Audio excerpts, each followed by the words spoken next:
the financial institutions have backed a call for reforms aimed at unlocking funding within the BRICS bloc. President Cyril Ramaphosa highlighting the matter in his opening address, and bank CEOs agreeing with his optimism. Well, business anchor Tumisang Ndlovu has the details for us, and she joins us live from the convention center. Tumisang, good morning to you. So we heard the opening remarks from the BRICS heads of state, and I might say that there's been lots of fanfare. In fact, arrivals continue from other heads of state who are interested in this particular summit. I mean, I took note of the Cuban leader arriving to South Africa today.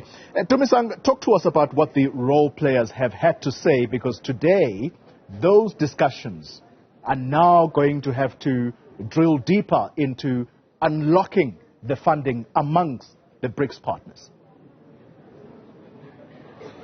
You're quite correct, Xoli. That is what exactly is going to form part of the closed sessions that will take place today on the second day of the 15th BRICS Summit. And what you alluded to earlier, the arrival of other heads of states and delegates from elsewhere, which would ultimately be forming part of what is known as the BRICS Plus nations.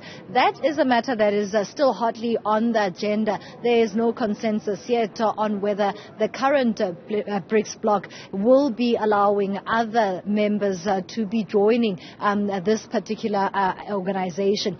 But it also brings to light the conversation around other countries joining the BRICS bloc as an expansion. What would they be bringing to the table? We've heard from the Brazilian president already that around 400 companies from the bloc are operating in his country. President Cyril Ramaphosa yesterday of South Africa telling us that the Chinese government has now also opened the beef export trade from South Africa into that country. So there have been developments, and positive ones at that. The financial muscle of this bloc also is a talking point, especially because it is meant to unlock even further growth, as we have seen over the past 5 years, an acceleration on that side. Take a listen to what President Cyril Ramaphosa has had to say. The CEO of Standard Bank, Sim Shabalala, has had to say in agreement with what President Cyril Ramaphosa has put forward.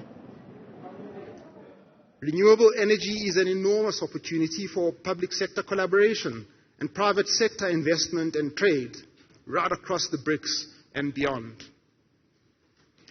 The theme of entrepreneurship featured strongly. A vibrant SME sector is often the most efficient way to create jobs. And some SMEs become unicorns, and even mighty multinationals such as BYD and Tencent of China. Of course, for this to happen, countries need favorable business environments, strong education systems, and the appropriate financing institutions. Participants further argued that opening up market access to entrepreneurs across all BRICS presents an exciting opportunity to foster trade and job creation. And this again highlights the value of strong travel links and appropriate visa regimes. Within the general theme of entrepreneurship, there was much discussion of the role of fintechs, an area in which BRICS countries have already established a great deal of expertise and success. Very interesting remarks indeed there. Tumisang Ndlovu, thank you very much. We're going to have to leave it there with you, but we continue to watch the space at the Sandton Convention Center, and that is where the summit is taking place on day 2.